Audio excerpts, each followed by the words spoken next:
Hi guys, welcome back. So I've been asked to do a video for those of you who might be an amputee that does not use a prosthetic. I know for me, I often am on my crutches just because my first prosthetic isn't very comfortable, but the goal is to eventually using my prosthetic for most of the time. So I do understand the feeling of being on that one leg on crutches all the time and it being extremely painful because all your weight is going on that leg. So we're going to do a more beginner yoga flow for strengthening the muscles of that leg, but mostly we're going to be focusing on stretching. I think that's really important. We definitely overuse that leg for everything that we're doing. So yes, it's important to strengthen. Yes, it's important to have strong glutes and strong calves to help to support us, but it's also very, very important to stretch and to rest those areas. So we'll do maybe a little half and half, half strength, half stretch. It'll be a little bit more beginner friendly this time. So let's get started on our mats.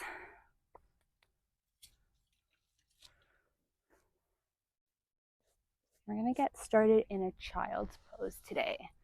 So when I teach today's practice, I'm going to be teaching for only amputees. So we're going to come onto that one leg, whichever leg it is that you have, bend on the knee, sitting onto the heel. So we're going to have that knee parallel straight, reaching the hands forward. Good. The amputated leg can just lay there and just be a little bit of support if you have that. If not, you might put all of your weight onto that leg here. And we're just going to bring the forehead to the mat, reaching the fingertips forward. Good. Deep breath in.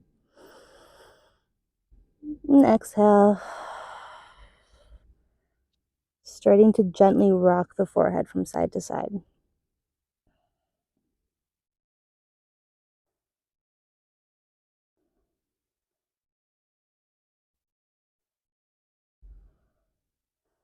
And taking a moment to set your intention for your practice, whether that be a mental and emotional intention, or whether that be a physical intention, or maybe a combination of the two.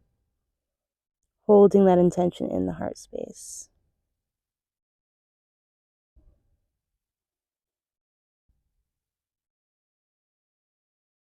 And letting go of your day, letting go of your thoughts, putting all your worries to the side, and allowing yourself to be present here. And so part of what yoga really helps with is just calming the mind, linking your breath to your movement. Good. We're going to start to bring some subtle movements. Just start to wake up the fingertips. Now slowly we're going to shift forward into a tabletop. So you're going to have that one knee down. Maybe I'll go this way so you guys can see. So that one knee down.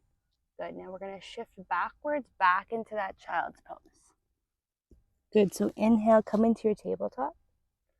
Exhale, child's pose. Good. Let's do two more. Inhale. Exhale. Last one. Inhale. Exhale. Good. As we inhale, we're going to come back to our tabletop. As we exhale, we're going to curl your toes under, lifting your hips, coming into a downward facing dog. So in our down dog, it's like an upside down V. The hips are lifted. Now we're guiding our heel down to the mat. We're guiding our head down to the mat. And you might feel a little crack in your back.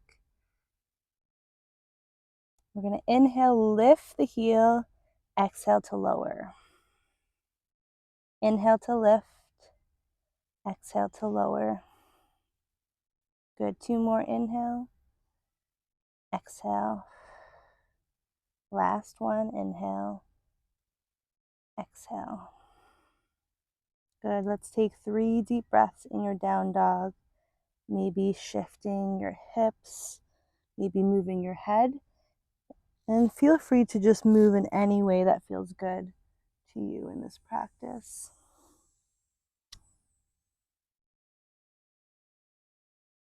Good. As we inhale, we're going to lift the heel, bend the knee, jump or step to the top of your mat.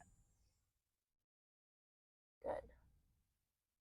So this is where we're going to start to bring some strength and balance into that leg. So slowly we're going to lift the hands off the mat. And we're just going to lift them slightly off the mat first, just to gain our balance. If you do have somewhat of a stump, you can lift that to make it parallel to your body. Maybe you reach the arms forward, coming into warrior 3. So you're going to really start to feel this in the glute here. Really turning that glute on. Good. 3 breaths. If you ever wobble, you feel free to bring your hands to the mat and just try again.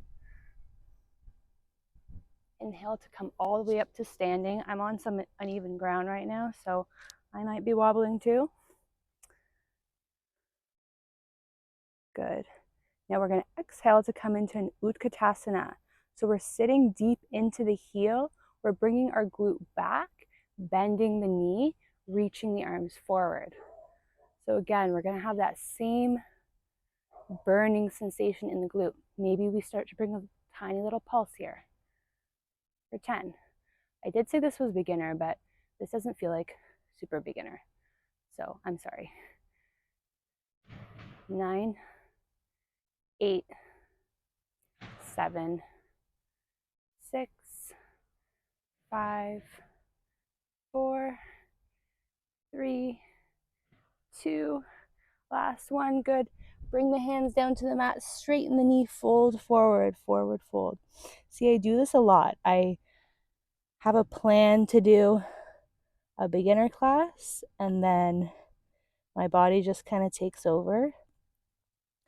But the good thing about this is that it may push you out of your comfort zone. Doesn't mean that you have to do all the movements in full. You can take breaks. You might fall out of it, but that's how we grow. So just letting the head hang. And this is where we're going to get a nice, good forward fold, deep stretch. So the hands can be on the mat, or if you have any blocks or something you can prop your hands up onto, you can. You can also bend that standing leg if you can't quite make it to the floor. Shaking your head yes and no.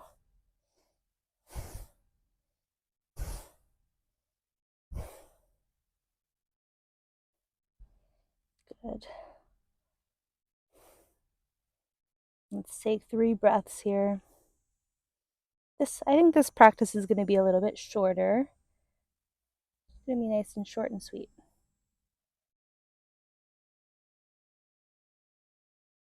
Good. Bend the knee, come to a seated position.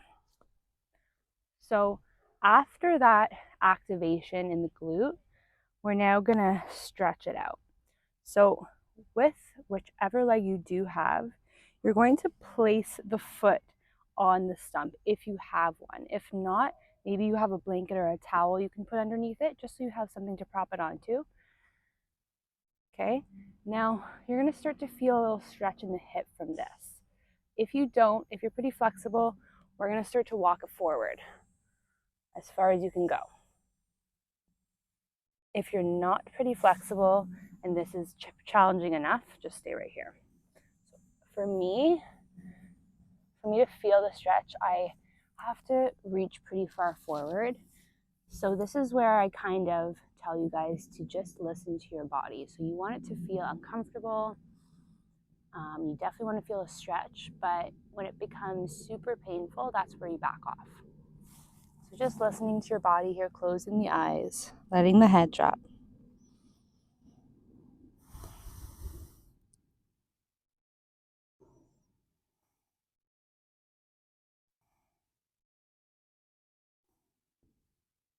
Taking 5 deep breaths here.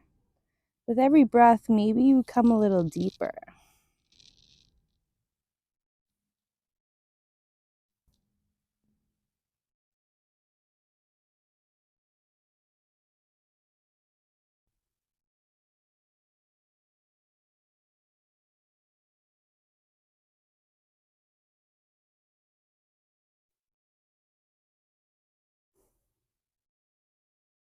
Good. Focus on the inhales, focus on the exhales.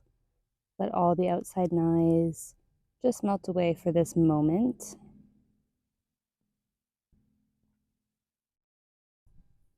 Now slowly walking your way back up. Good. Now we're going to come to a straight leg here. Now, if you have a yoga strap, feel free to use this. We're going to reach. So for me, using my left leg, I'm going to reach the right arm up and grab onto the outside of the leg. So it's just opposite arm to opposite foot, grabbing onto the outside of the foot. Okay, so if you can't quite make it to the foot, you can use a yoga strap, or you can bring your hand to the outside of the leg. So I'm going to give you a couple options. This is option one. This will give you a nice stretch along the side of the hip, the IT band. If you want a little bit of strength as well, we're slowly going to start to bring the left hand behind you, lifting the left leg up. Good. So option one was it down on the ground. Option two, lifting the leg up. Option three, if you want even more, lifting the stump up. Good. And option four, if you want even more, we're going to reach that left arm behind you using the core here. So as amputees, part of what makes things a little bit more difficult is the fact that our other muscles have to compensate. So having a strong core is really important. And for me, my yoga practice has really helped me just build that core strength to be able to manage being on that one leg for a long period of time. So let's take 5 breaths here. And again, if you can't quite make it to the outside of the foot, you can do this with your hand on the outside of the leg. Hold for 3, for 2, for 1. Drop it down, let it go. We're going to do a little bit of core here. So let's bring the knees to 90. Reach the arms up, reaching them forward. Sorry. Now you can keep them like this, or you can actually straighten. And this will just, you'll really feel this in the core. Good, hold. Now we're going to drop the legs down, tap them, and lift. So we're using the core. We're not putting any weight on the legs when we drop them. We're just tapping and lifting, keeping legs straight. Tap and lift.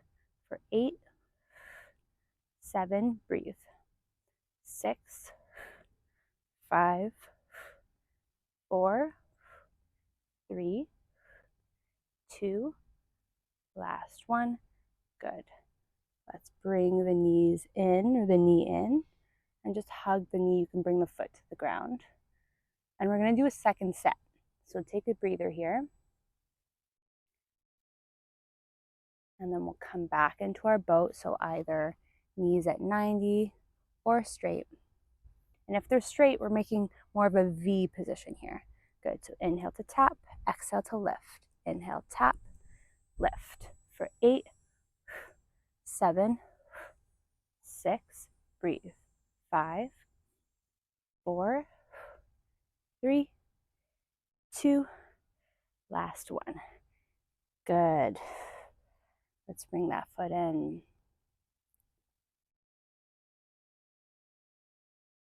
Good. Let's come to a seated, crossing the leg here.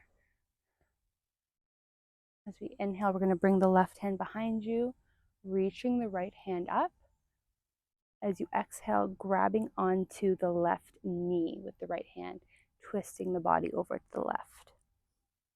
So inhale to lengthen the spine, exhale to twist.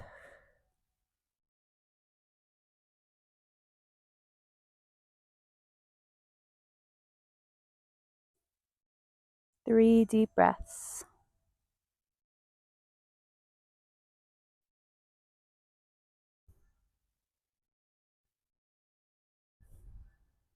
Good. Come back to center. We're going to switch. So we're going to bring the right hand behind you. Inhale to lift up the left arm. And obviously for this one, we either grab onto the stump or just the ground. Twist the body over to the right. Inhale to lengthen the spine. Exhale, twist even more. See if you can look behind you. 3 deep breaths.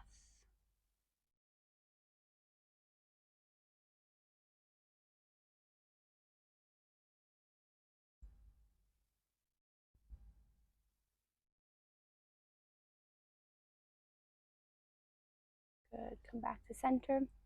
We're going to come onto the belly. Now we're going to stretch out the quad since the quad gets pretty tight. So you can do this with any hand. I would do it with the same hand to leg. So we're going to bend. For me, it'll be the left leg. Trying to kick the heel to the bum. And with the left hand, drawing the heel in.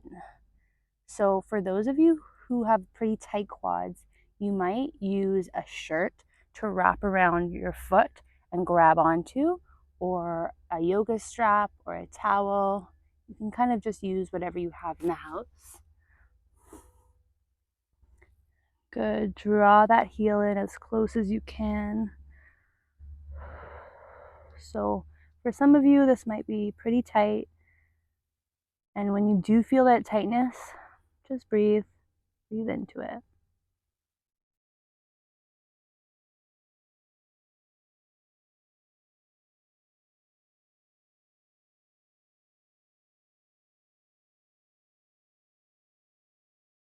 Five deep breaths.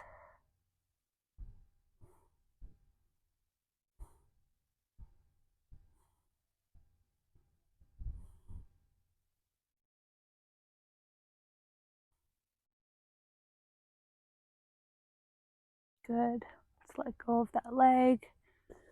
We're going to stack the hands on top of each other, bringing the head to the hands. We're going to rock the hips from side to side. So this movement just allows you to move any stuck energy in the hips, any tightness in the glutes.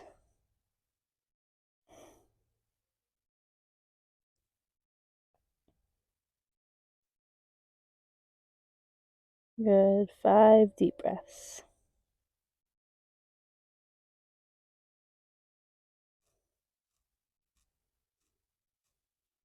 And the quicker that you move the hips, the more that you're unstucking any stuck energy.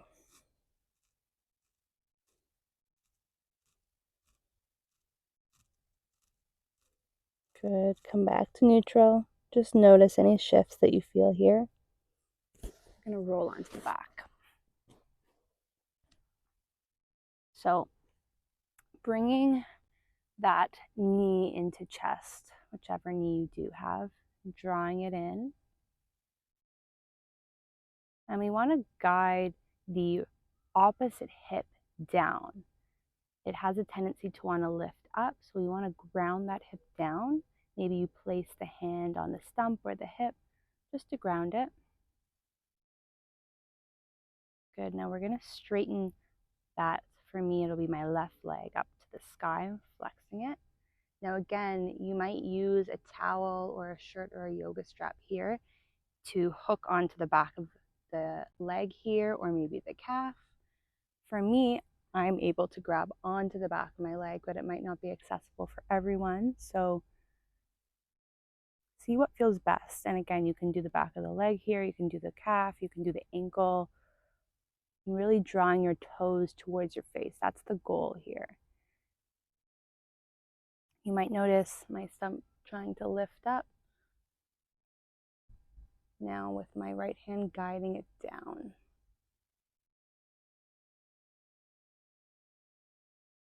And this will give you a nice little hip stretch as well.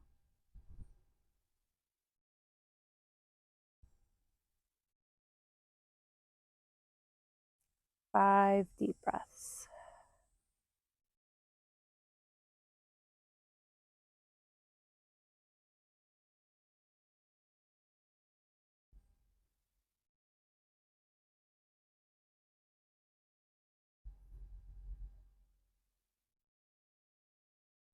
Good. As we come back to neutral, going to do the same movement we did before, where we bring the opposite hand to leg, so the right hand to the outside of the left foot or leg, and I'm just going to draw it down towards the right side, keeping it straight. So this is a great stretch for the hip here, for the IT band, for this entire side. We can open the arms to a T-shape, palms facing the sky, looking over the left arm.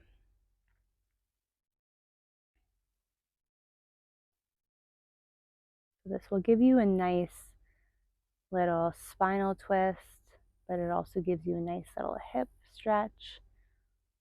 Now, for those of you this might be a little tight, you can stack this leg on top of something, just so that it gives you a little bit more room. Maybe it's a little too tight to actually make it down to the ground.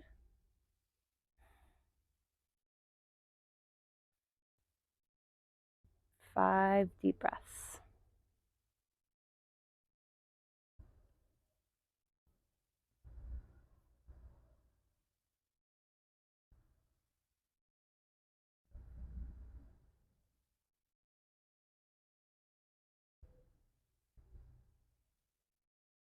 Good. Come back up to center. Bring the knee into chest. Interlace the fingers over the knee. Draw the thigh into chest. Rock from side to side. Giving your lower back a little massage.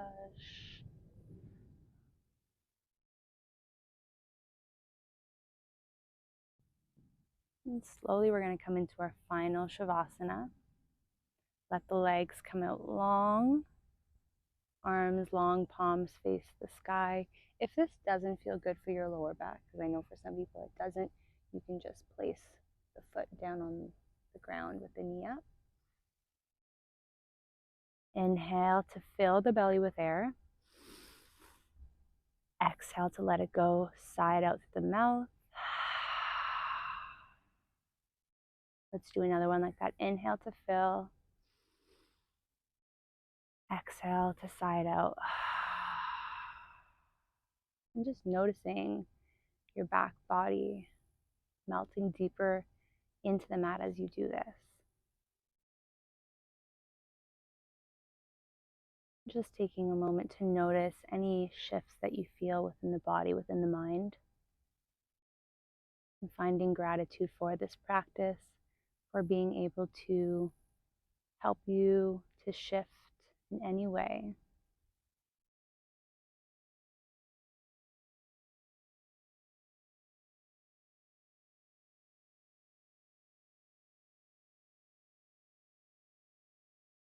Unclenching the jaw, parting the lips, relaxing the face.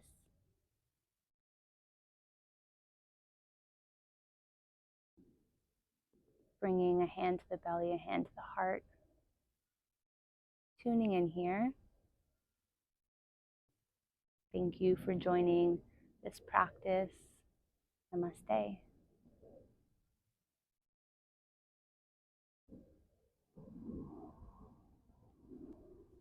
So feel free to stay in your Shavasana for as long as you need.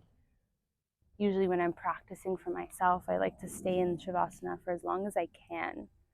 It really helps to ground the practice. And I hope that you enjoy this video. Please feel free to like and subscribe, or send it to somebody if you think that it might benefit somebody. And feel free to share in the comment section below if you had any trouble, what you'd like to see next. Thank you so much for joining.